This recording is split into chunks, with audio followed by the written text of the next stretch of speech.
ilaha illallah, la ilaha illallah, la ilaha illallah, Muhammadur Rasulullah. La ilaha illallah, la ilaha illallah, la ilaha illallah, Muhammadur Rasulullah. Allahumma salli wa sallim wa barik alaihi wa ala alihi. Bismillahirrahmanirrahim. Alhamdulillahi rabbil alamin. Wassalatu wassalamu ala asyrafil anbiya'i wal mursalin Sayyidina wa habibina wa syafi'ina wa maulana Muhammadin wa ala alihi wa sahbihi ajma'in. Amma ba'du, faqad qala al-muallifu rahimahullahu ta'ala wa adaman naf'a bihi wa bi'ulumihi fid dharaini amin. Qala halaman 14, 4 baris dari atas.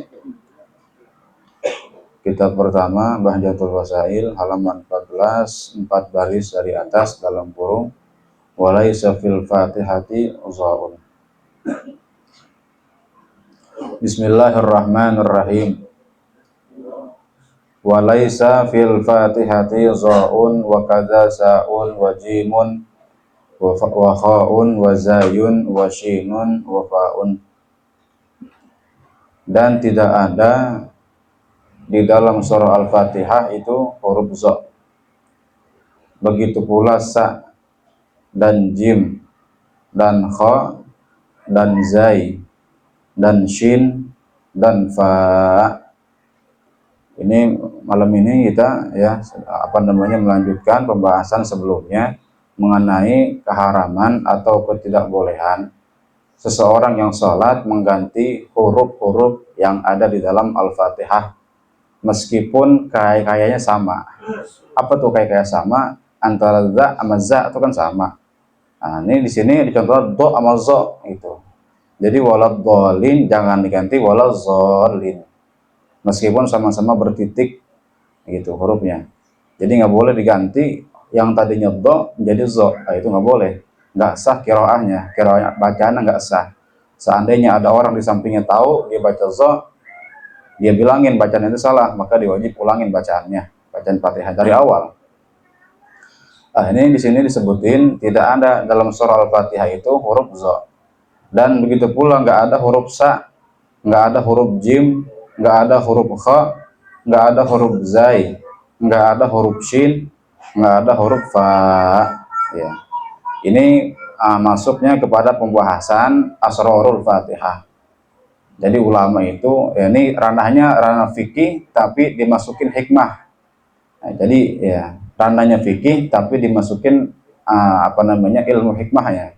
Kenapa alasannya di Fatihah itu nggak ada huruf za, nggak ada huruf sa, nggak ada huruf jim, nggak ada huruf kha, nggak ada huruf zai, nggak ada huruf shin, nggak ada huruf fa. Nah, itu nanti masuknya kepada ilmu asrar al-Fatihah. Ya, itu ada kitab-kitab yang menjelaskan tentang itu, tentang alasan-alasan ini. Nah, kebetulan di kitab ini disebutin. Nanti kalau kita lebih luas lagi mengenai Al-Fatihah itu banyak namanya, lebih kurang 20 nama. Kata ulama kasratul asma yadullu ala syarafil musamma. Banyaknya nama itu menunjuki atas kemuliaan yang diberikan nama. Yang kita tahu kan Fatihah doang, ada lagi Asy-Syifa, ada lagi Ummul Kitab, banyak tuh, sekitar 20 nama. Tadi kaidahnya kasratul asma yadullu ala syarafil musamma. Banyaknya nama menunjuki atas mulianya yang diberikan nama itu. Ya, kalau dikatakan Asy-Syifa sebagai obat, ya emang Al-Fatihah itu bisa menjadi media perantara bakal obat. Wa nunazzilu minal Qur'an ma huwa syifaa'un linnas, itu ayatnya. Banyak ya, banyak. Ini kalau kita lebih luas lagi mengenai Al-Fatihah. Saya senang aja gitu ya. Saya senang mengkaji begini, saya senang aja mengkaji sesuatu yang mengandung asrar-asrar itu penting juga ya buat kita sebagai bekal. Biar punya pegangan, biar punya wiridan gitu. Karena kita kan emang bergelut di dunia yang kadang-kadang ya begitu. Kalau nggak punya wiridan kita jadinya goncang-ganjing. jadi gampang kena bisikan setan. Kenapa alasannya nih? Lagi kembali di kitab. Ya jema'uha kauluka. Ini bacanya boleh bebas ya, nggak mesti harus sesuai.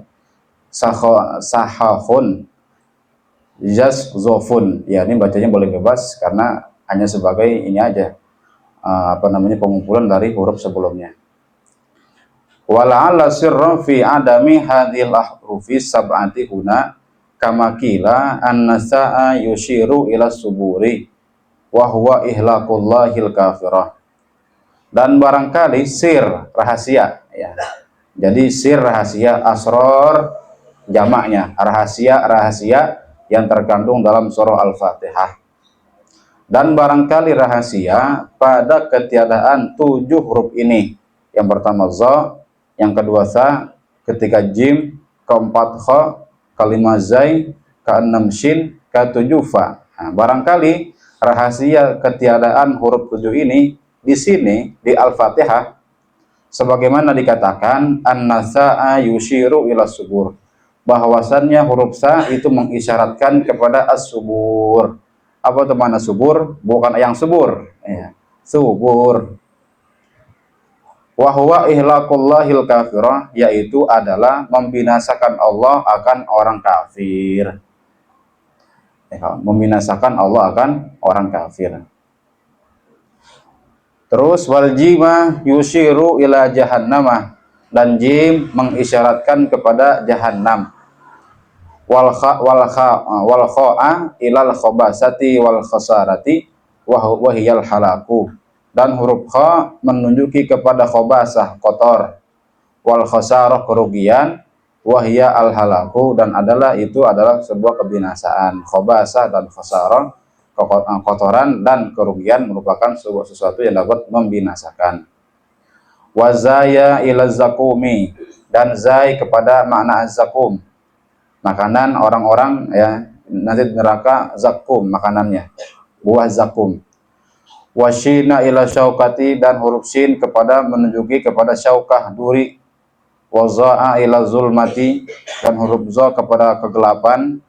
Wal fa'a ilal fadihati wal afai, dan huruf fa kepada al fadihah kecacatan, wal afai, dan afai adalah apa tuh afai?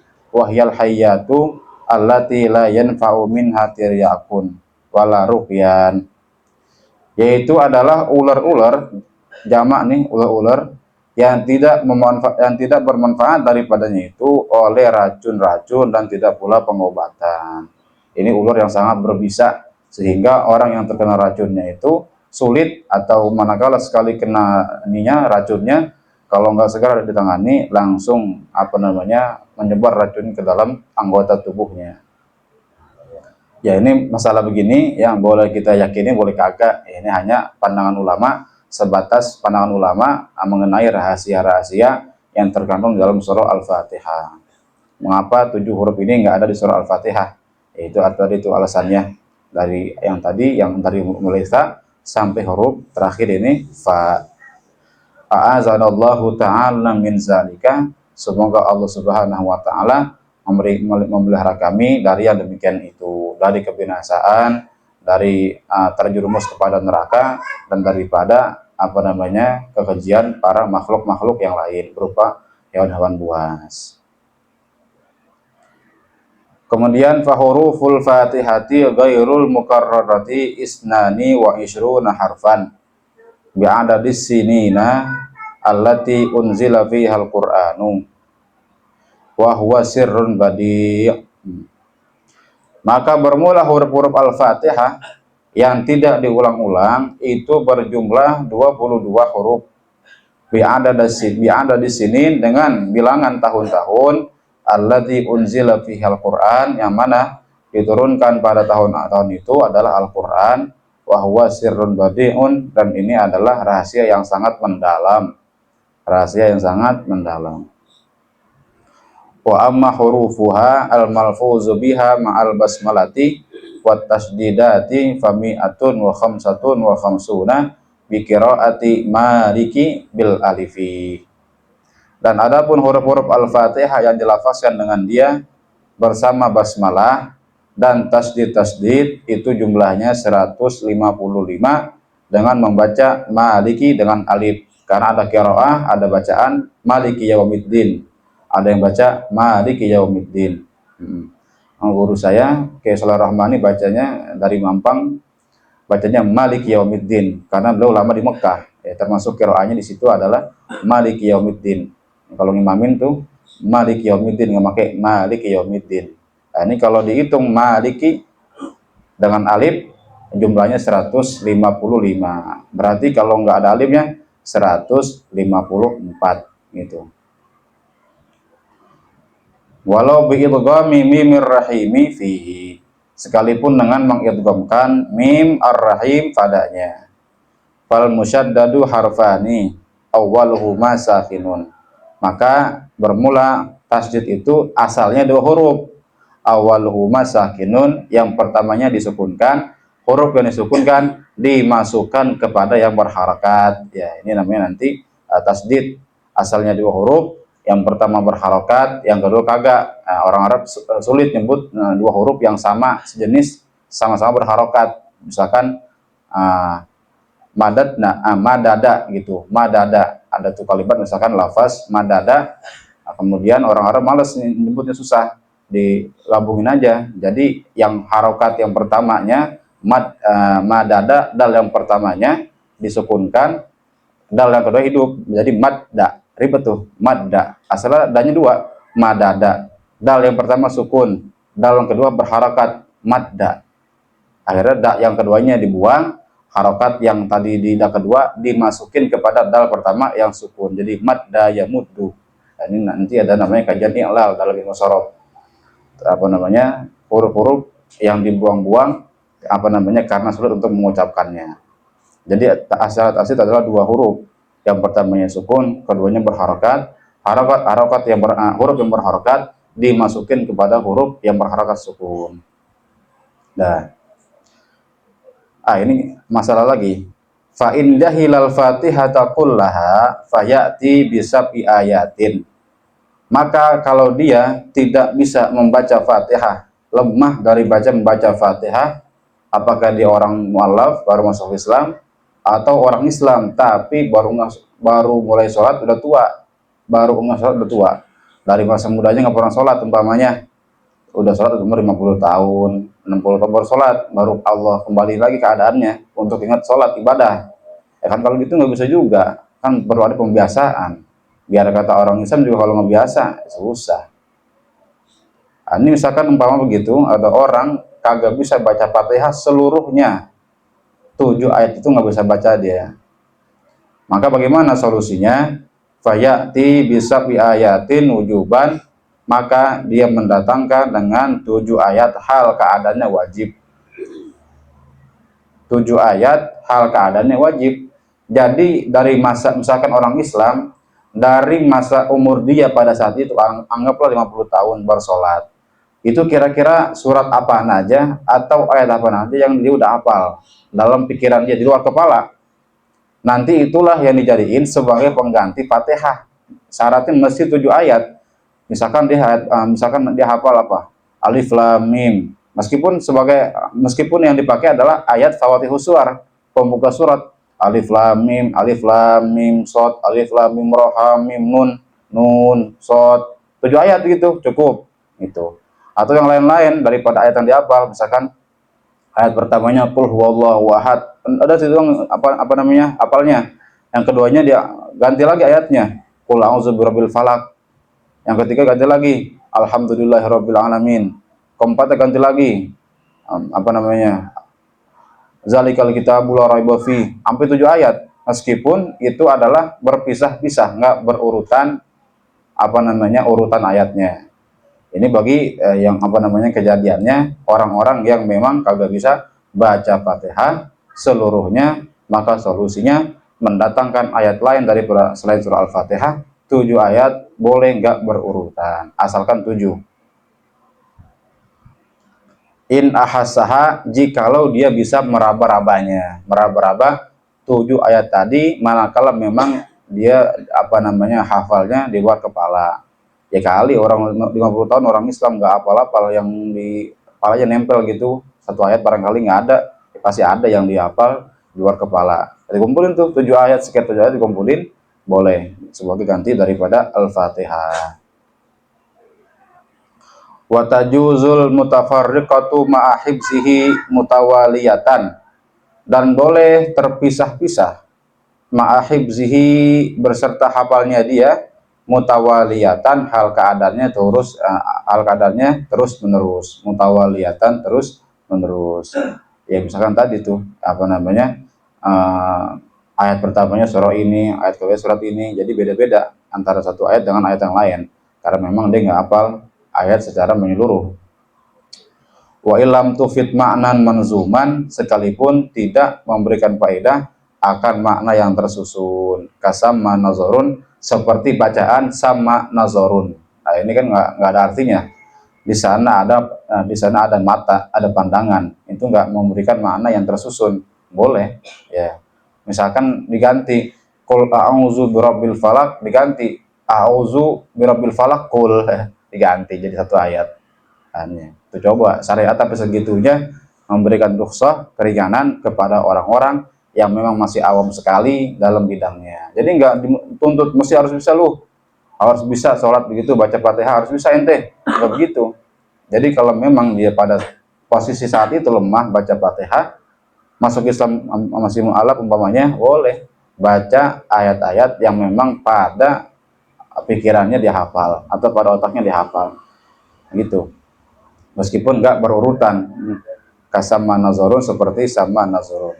Misalkan dibalik tuh, qul a'udzu birabbil falaq, a'udzu birabbil falaq qul, kita jadi ayat pertamanya nggak apa-apa, karena itu hanya sebatas apa namanya, membangkitkan gairahnya untuk beribadah.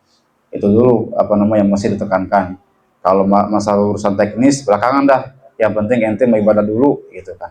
Itu sebagai apa namanya, cara syariat membimbing orang-orang yang lemah seperti ini. Jadi begitu, nggak langsung disuruh baca Fatihah, nggak disuruh langsung sholat lama, nggak begitu. Jadi itu namanya tadrij fil ibadah, apa namanya, step by step, langkah per langkah dalam beribadah. Gitu, begitupun seorang hamba, dia manakala sesuatu dalam syariat ini atau jalan untuk melaksanakan syariat atau melaksanakan mendekatkan diri kepada Allah, banyak jalannya gitu. Itu namanya tadrij fil ibadah, langkah per langkah dalam melaksanakan ibadah. Kalau dia udah mampu baru ntar baca Fatihah full gitu. Kalau udah mampu baca surat yang lain sebagai pendamping Fatihah, iring Fatihah. Kalau udah lama baru bawa surat lama gitu. Kalau udah banyak hafalannya boleh baca yang lain-lain daripada surah-surah yang panjang-panjang. Kemudian wal huruful muqatta'atu awailus suwari, dan huruf-huruf yang muqatta'ah pada awal-awal surat. Tadi misalkan dia hafal 7 ayat tapi yang ada di pembuka-pembuka surat seperti apa? Alif lam mim, alif lam mim ro, alif lam mim shad, ha mim ain sin qaf nun shad. Tuh 7 ayat tuh. 7 ayat boleh baca itu kalau memang itu yang dihafalnya dia. Diambilnya dari pembuka-pembuka surah. Lakin fi haza la budda an yanwiya bihil qira'ata li'annahu hina izin la yansarifu lil qur'ani bi mujarradit talaffuzi bihi. Akan tetapi pada masalah ini, pada masalah orang yang kagak bisa baca Fatihah seluruhnya kemudian digantikan dengan 7 ayat yang dihafalnya, mesti an yanwiya bihil qira'ata, bahwa ia meniatkan dengannya akan baca Al-Quran maksudnya, li'annahu hina izin, karena bahwasanya dia ketika itu tidaklah memalingkan lil Qur'ani bagi Quran, bimujarradit talaffuzi bihi, dengan semata-mata melafazkan dengan dia. Mesti diniatin dalam hatinya bahwa saya membaca 7 ayat sebagai ganti Fatihah, membaca Quran, masih diniatkan, karena dia bacanya bukan surah Al-Fatihah tapi penggantinya mesti harus ada niat, nggak sekonyong-konyong atau semata-mata menjadi bacaan Quran kalau nggak diniatin. Fa in ajaza anil Qur'ani ata bi zikrin mutanawwi'in ila sab'ati anwa'in. Kalau dia lemah juga daripada Quran, nggak hafal juga Quran, buta dah, buta sebuta-butanya daripada Quran dia, misalkan gitu, maka ata bizikrin mutanawwi'in, dia mendatangkan, menggantikan dengan zikir yang bermacam-macam, ila sab'anti anwa'in, sampai 7 macam zikir-zikiran, digantiin 7 macam zikir-zikiran. Misalkan dibacanya apa? Pertama, ayat pertama diganti subhanallah 1, walhamdulillah 2, wala ilaha illallah 3, wallahu akbar 4, kemudian wala haula wala quwata illa billah 5, masya Allahu kana 6, terus pemalam yasha lam yakun 7. Misalkan itu 7 zikiran digantikan sebagai gantian Quran, boleh ya, kalau memang dia nggak mampu untuk mendatangkan bacaan surah sebagai ganti daripada Fatihah, berpalingnya kepada zikir, tapi syaratnya harus 7 macam zikir, nggak boleh sejenis, mesti berbeda-beda jenis zikirnya. Wala yajuzu naqsu hurufil badali minal Qur'ani, dan tidak boleh mengurangi huruf-huruf badal daripada Al-Qur'an. Au zikrin an hurufil Fatihati, atau zikir daripada huruf-huruf Al-Fatihah. Fa lam yuhsin syai'an min Qur'anin wala ghairihi waqafa wujuban qadral Fatihati fi dhannihi bin nisbati di zamani qiraatiha al-mu'tadilati min ghalibi amsalihi. Ini solusi ketiga, manakala kalau dia nggak mampu baca Fatihah, solusi pertamanya adalah dia memalingkan kepada 7 ayat selain Fatihah. Kalau nggak mampu juga diganti dengan 7 macam zikiran. 2 tuh. Yang ketiga, kalau nggak mampu juga bagaimana? Ini dia solusinya. Maka jikalau ia tidak bisa membaguskan sesuatu daripada Al-Quran, wala ghairihi, dan tidak pula daripada lainnya berupa zikir-zikir, maka solusinya waqafa, dia berdiam diri, wujuban, hal keadaan wajib, qadral Fatihati, syukuran Fatihah, fi zannihi, pada sangkaannya. Jadi dia diem aja tuh, jadi pas lagi sholat dia nggak baca apa-apaan, diem aja diri, tapi syaratnya harus syukuran Fatihah. Misalkan orang baca Fatihah normalnya 30 detik atau semenit, jadi dia semenit aja tuh pada rakaat pertama, ntar dia ruku gitu. Jadi dia diam, berdiri, hal keadaan wajib, seukuran orang baca Fatihah yang normal, yang pada umumnya taruhlah sedetik, semenit, taruh begitu, dia diam aja tuh semenit atau 2 menit, ya diem dulu deh pada rakaat pertamanya, sebagai ganti daripada Fatihah dan ganti daripada zikiran yang dia nggak mampu bacanya. Li zamani qiraati hal mu'tadilati, karena untuk zaman bacaan Fatihah yang normal pada orang umumnya, min ghalibi amsalihi, dari kebiasaan orang pada umumnya, diam aja. Jadi kesimpulannya, manakala orang itu nggak mampu baca Fatihah pada sholatnya, dia yang pertama solusinya dia boleh memalingkan atau mengganti dengan 7 ayat yang berbeda-beda daripada Al-Quran, itu pertama. Yang kedua solusinya, kalau nggak mampu baca itu, baca zikiran 7 jenis zikir. Kalau nggak mampu juga, maka dia diam saja seukuran bacaan Fatihah. Itu solusi paling terakhir bagi orang-orang yang nggak mampu baca Al-Quran atau baca Al-Fatihah dalam sholatnya. Summa ruku'u wallahu a'lam bishawab.